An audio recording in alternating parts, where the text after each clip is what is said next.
Bismillahirrahmanirrahim. Assalamualaikum warahmatullahi wabarakatuh. Jamaah sekalian, berdasarkan surat Al-Baqarah ayat 208 yang pernah dijelaskan,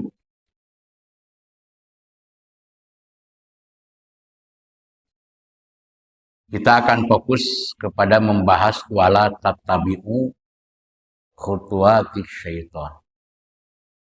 Innahu lakum aduwwum mubin.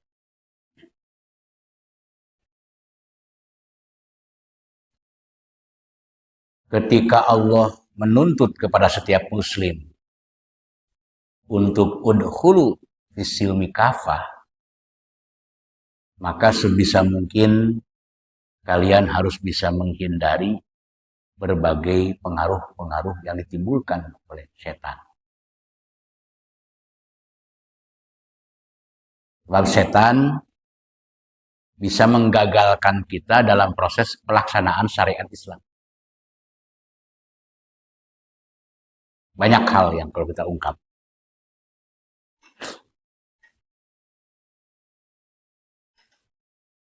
Satu sisi Allah menuntut kepada kita untuk totalitas dalam menjalankan aturan Islam, tapi di sisi lain kita diuji oleh Allah dengan adanya setan yang ada dalam diri kita sendiri. Jadi Allah hadirkan setan itu sebagai batu ujian.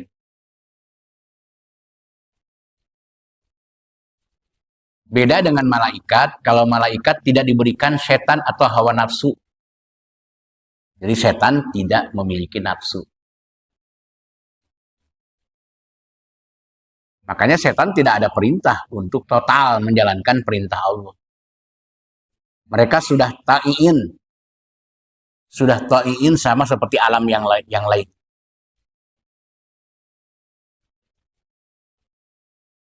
La yu'suna ma amarohum wa yaf'aluna ma yu'marun. Ini malaikat ini posisinya sudah tunduk. Apapun yang diperintahkan oleh Allah tidak berani membantahnya dan akan selalu melakukan apa saja yang diperintahkan oleh Allah. Totalitas dalam ketundukan para malaikat disebabkan karena malaikat tidak diuji dengan hawa nafsu atau setan. Sementara manusia dalam Ali Imran ayat 14, zuyyina linnasi hubbus syahawat.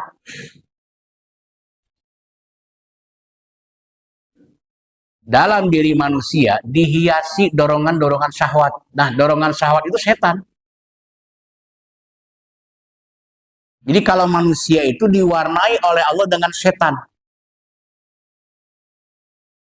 Yang lebih spesifik, Nabi menyebut asyaitonu yajri bani adama majrodam fadayyiku majarohu bilju'i. Secara spesifik Nabi menyebutkan bahwa setan itu ada di seluruh peredaran darah manusia. Teknik untuk mengendalikan dorongan setan adalah dengan program banyak mengosongkan perut. Program saum. Jadi kalau beres Ramadan ya lanjutkan dengan saum tatawu gitu.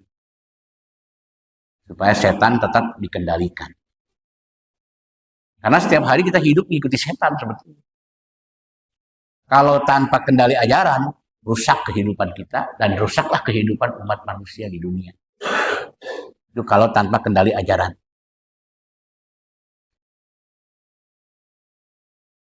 Oleh karena itu dalam jiwa manusia terdapat dua dorongan.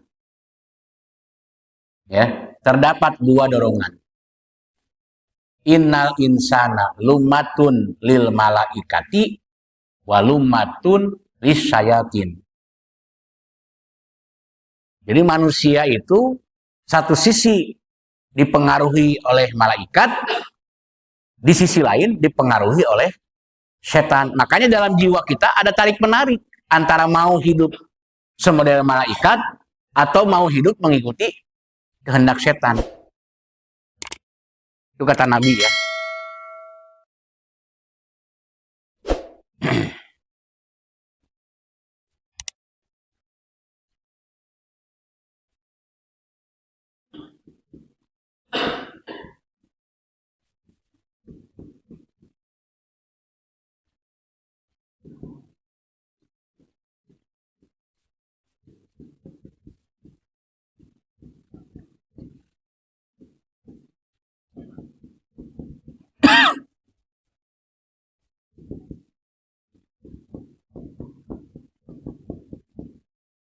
Jadi dalam diri manusia itu lumatun lil malaikah walumatun lis syayatin.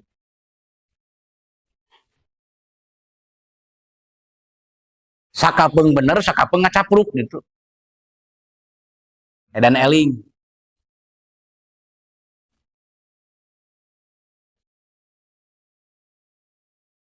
Jadi ada kejiwaan yang bersifat ganda dalam diri manusia.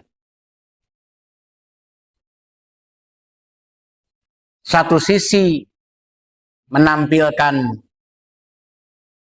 gaya hidup malaikat, di sisi lain menampilkan gaya hidup setan. Oleh karena itu, jangankan bicara pertarungan antar manusia, sebetulnya dalam diri manusia sendiri ada pertarungan batin antara ingin benar atau tetap cenderung salah. Nah itulah tarik-menariknya itu. Yang kalau dalam sinetron-sinetron atau film-film tuh antara malaikat dengan iblis tuh. Malaikat membisik kita di telinga kanan, iblis membisik-bisik kita di telinga kiri. Alladzi yuwaswisu fi sudurin nas. Nah itu. Dan itu pernah dialami oleh Nabi Adam dengan Siti Hawa. Ketika Allah berfirman la taqraba hadhihi syajarata, janganlah kalian berdua, kata Allah, mendekati pohon ini. Maka malaikat terus-menerus membisik-bisikkan kepada Adam dan Hawa untuk istiqomah tidak mendekati pohon itu. Tapi iblis lebih lihai. Berbagai macam kaid, ya, berbagai macam tipu daya dilakukan oleh iblis itu. Nah itu.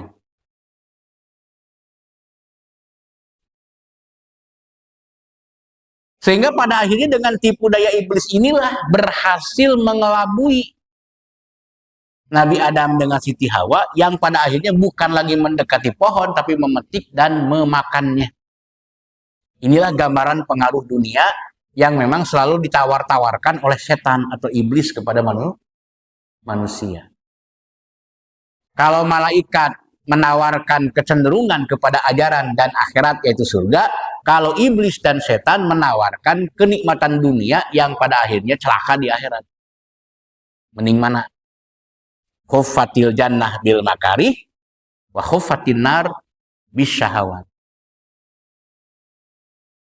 Perkara-perkara pisurgaun sesuatu yang sangat berat untuk dilakukan, tapi untuk masuk neraka, untuk hal-hal yang bersifat bakal ke neraka, orang kadang-kadang secara sadar melakukan. Maka mending dipaksa masuk surga atau mending sukarela ke neraka. Ya, itu pilihan. Itu pilihannya. Mending dipaksa masuk surga atau sukarela ke neraka. Ya.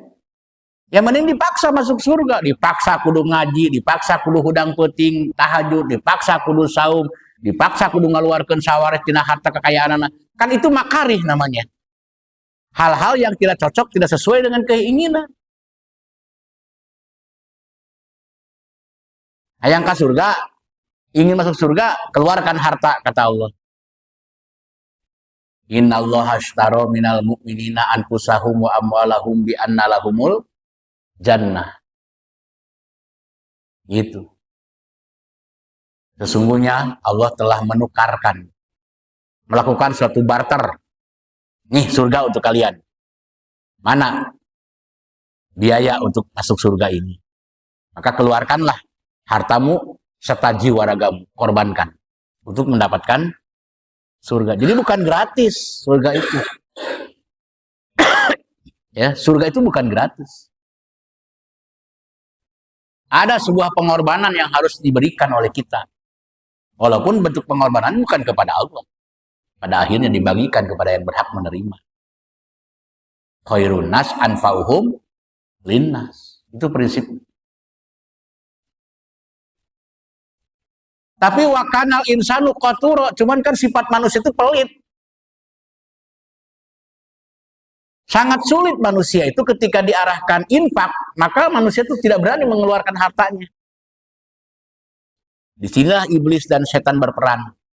Setan berperan menakut-nakuti seseorang untuk takut terhadap rasa kefakiran dan kemiskinan. Hal itu diungkapkan dalam Al-Baqarah 268. Asyaitonu ya'idukumul faqro. Setan mempengaruhi sekalian untuk benci terhadap kefakiran. Nabi Muhammad cenderung ingin fakir, cenderung ingin miskin. Kalau manusia pada umumnya benci dengan kemiskinan, makanya pada nggak mau menjadi orang miskin itu. Artinya apa? Besar kecenderungan terhadap materi dunia. Nah itu setan.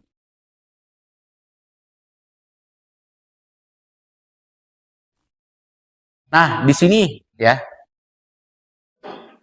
pengaruh antara malaikat yang selalu mendampingi orang-orang yang mengaku mukmin, yang mengaku beriman, dengan pengaruh setan yang kadang-kadang masih menjadi penghalang. Makanya kalau ada kalimat wala tattabi'u khutuwati syaiton, karena harus disadari oleh kita bahwa ketika kita ingin hidup tegak lurus, maka godaannya luar biasa. Ya, godaannya luar biasa. Hati nurani itu bisa terkubur kalau sudah godaannya materi itu. Susah keadilan akan ditegakkan. Kalau masih ada kecintaan dengan dunia atau terjerat dengan materi dunia. Nah, disitulah peran setan. Ya, di situ peran setan. Maka di negara manapun sekarang ini hedonisme yang dipertontonkan. Gaya hidup mewah, rumah megah, mobil-mobil mahal, main ke berbagai negara. Ya memperlihatkan begitu aja terus. Itu namanya hedonisme. Sementara orang yang beriman pakai sarung, baju murahan, buat makan sehari-hari banyak mengalami kesulitan. Susah, mau usaha ini, mau usaha itu, ya. Itulah godaan. Falamma nasu ma dzukiru bihi fatahna alaihim abwaaba kulli syai' hatta idza farihu bima utu akhadnahum bagdatan fa idzahum mublisun. Kepada orang-orang kafirin, musyrikin, munafikin, Allah sodorkan segala macam kenikmatan dunia. Silahkan. Karena kenikmatan dunia itu hanya untuk mereka. Mereka yang kafirin, mereka yang munafikin, mereka yang musyrikin, mereka yang fasikin. Jadi kenikmatan dunia itu memang diperuntukkan untuk mereka. Bukan untuk orang-orang yang beriman. Tapi pada akhirnya di ujung kehidupan mereka, kesengsaraannya minta ampun lah pokoknya. Hatta iza farihu bima utu akhadnahum bagtatan fa idzahum mublisun. Apa yang dibangga-banggakan oleh mereka tentang kenikmatan dunia ini pada akhirnya akan menjatuh tersungkurnya mereka ke dalam kehinaan yang amat sangat luar biasa sebagai bentuk pembangkangan mereka terhadap ajaran Allah. Begitu pada akhirnya. Tapi orang-orang tertarik berlomba-lomba mengejar itu justru.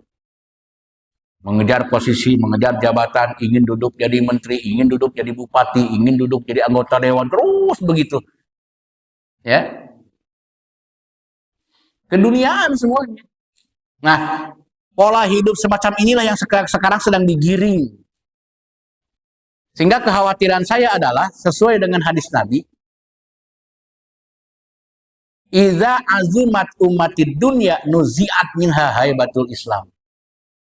Apabila umatku telah memandang betapa besar dan pentingnya dunia, maka akan lenyap sirna kehebatan umat Islam. Jadi Islam dan umat Islam itu sudah nggak ada pengaruh dan wibawa di mata masyarakat, di mata dunia. Kenapa? Karena gaya hidupnya sudah berubah. Gaya hidup azumat umat di dunia. Semuanya menganggap serba penting materi dunia. Nah ini setan. Ini kerja setan. As-syaitanu ya'idukumul faqr. Ya. Wa ya'murukum bil fahsya. Setan itu menciptakan rasa was-was akan kemiskinan. Takut dengan miskin itu. Benci dengan miskin itu.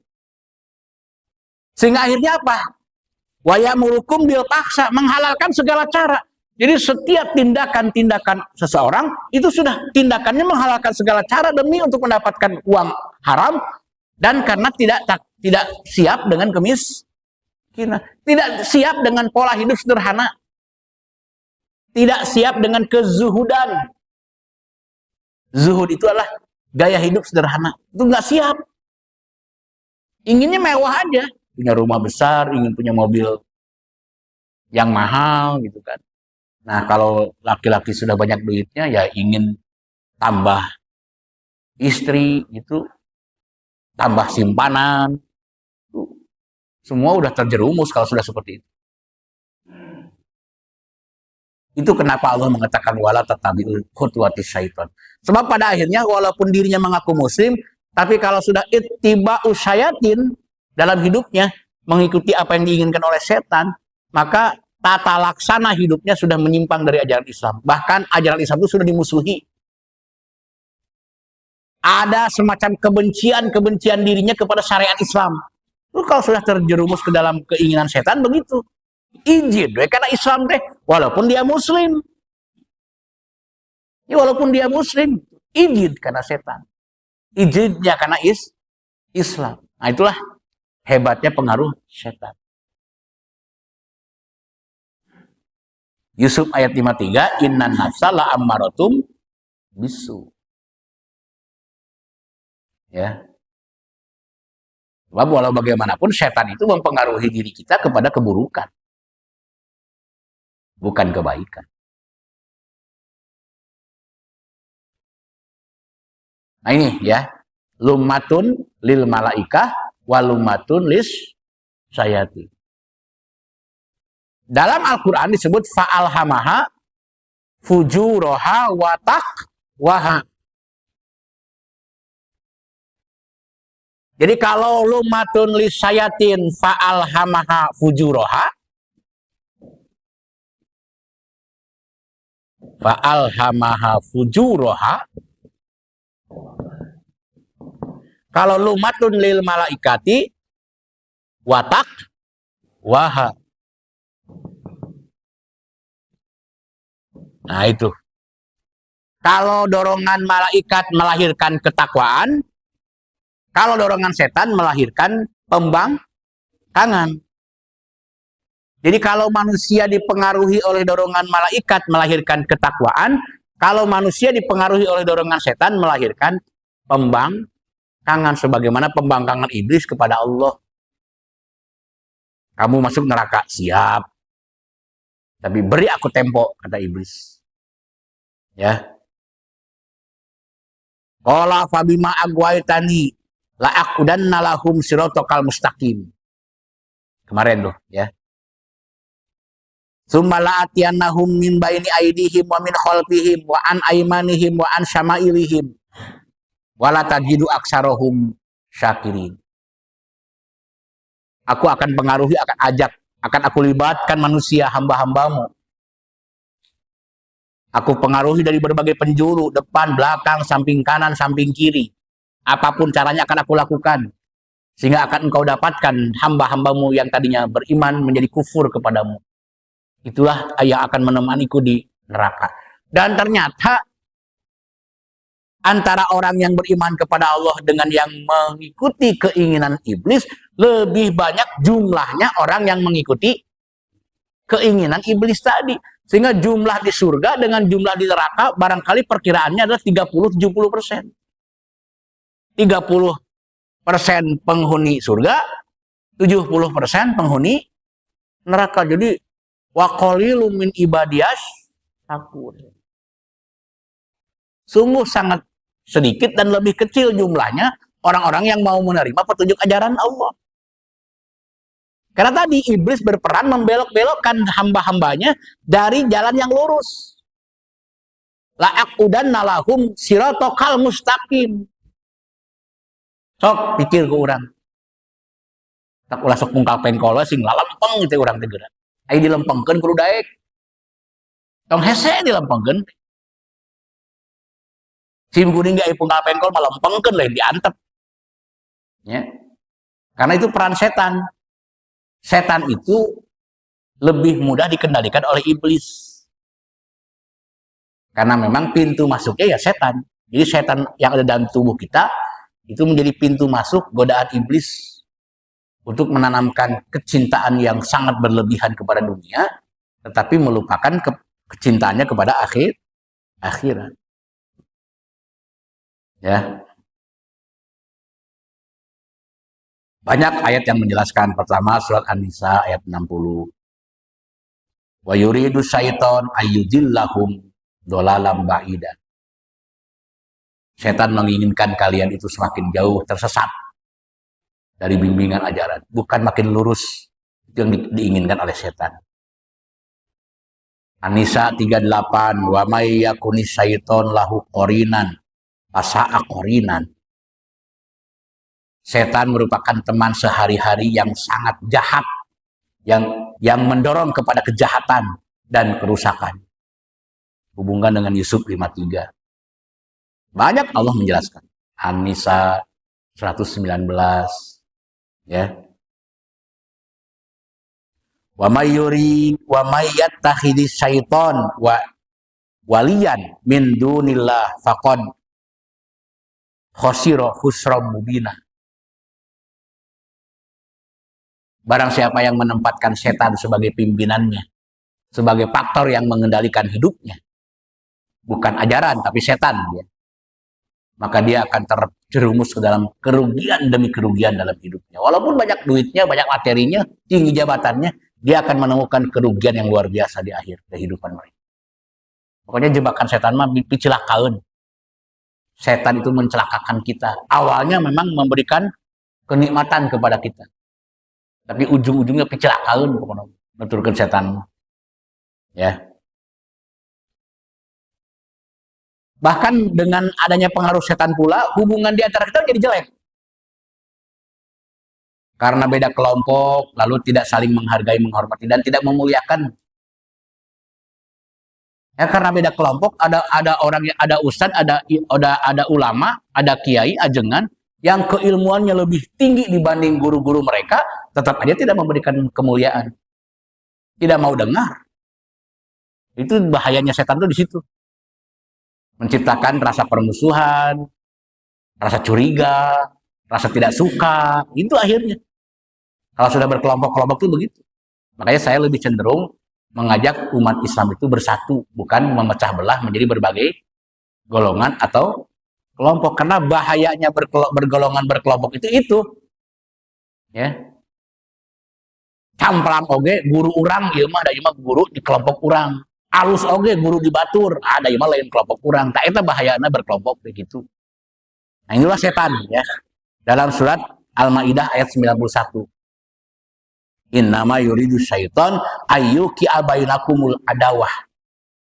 Ya, wal bagdo. Sesungguhnya setan itu menimbulkan hubungan di antara kalian itu saling bermusuhan atau saling benci satu dengan yang lain. Maka dalam hadis Nabi, asam wa ta'ah alal mar'il muslim ahabba am kariha idza lam yu'mar bimaksiatin. Dengekeun nu bener ilmu ti saha wae. Ya, selama dia muslim, selama dia keterangannya benar, tidak menyimpang dari ajaran, dengarkan dan terima walaupun bukan dari kelompoknya sendiri. Ahabba, apakah engkau menyukainya? Amkariha atau engkau tidak menyukainya, tetap ari masalah ilmu mah perhatikan benar dan ikuti. Tapi kalau sudah menjadi kelompok itulah bener jeung leuwih alus oge, tetep leuwih alus guru manehna serangan di kelompok. Nah itu bahayanya kalau sudah bergolong-golong. Paraku dinahum wa kanu syia'an kullu hizbin bima ladaihim farihun. Kalau sudah berbeda-beda dalam cara memandang, berbeda-beda dalam pemahaman, lalu kemudian merasa inilah kelompok yang terbaik, maka pada akhirnya akan memburuk-burukan kelompok yang baik. La yaskhor qaumun min qaumin asa ayyakuna khairum minhum. Ulah sok nganggap remeh, nganggap rendah kelompok lain. Boleh jadi kelompok lain itu lebih bagus, lebih berkualitas dalam segala hal dibanding kelompoknya sendiri. Kembali ke setan ini masalah. Setan menciptakan rasa ego, setan menciptakan rasa asa pangbenerna, itu kan. Setan menimbulkan penolakan kepada kebenaran karena bukan dari golongannya. Nah inilah yang diciptakan oleh setan dalam jiwa kita. Sebagaimana tadi surat Al-Maidah ayat 91. Semua sudah diantisipasi oleh ajaran. Jadi akhirnya apa? Tatanan kehidupan Islam kita menjadi rusak. Gara-gara khutuwatis syaiton. Dan kita belum menyadari innahu lakum aduwwum mubin. Kita belum menyadari kalau setan itu adalah musuh nyata bagi kalian. Ada aduwika nafsukal lati baina janbaika. Musuh terbesar bagi dirimu adalah hawa nafsumu sendiri. Jadi jangan pernah kita tertipu dengan dorongan setan. Karena menjebak dan menjerumuskan serta mencelakakan yang pada akhirnya bukan hanya di akhirat nanti, di dunianya saja akan banyak menemukan penyesalan, apalagi nanti di akhirat. Nah ini aja marhimakumullah. Ya, bagaimana dampak buruk yang ditimbulkan oleh pengaruh setan. Dan masih ada lanjutannya, insya Allah akan kita jelaskan di Jumat yang akan datang. Sekian, alallahi tawakkalna ilaihil masir. Wassalamualaikum warahmatullahi wabarakatuh.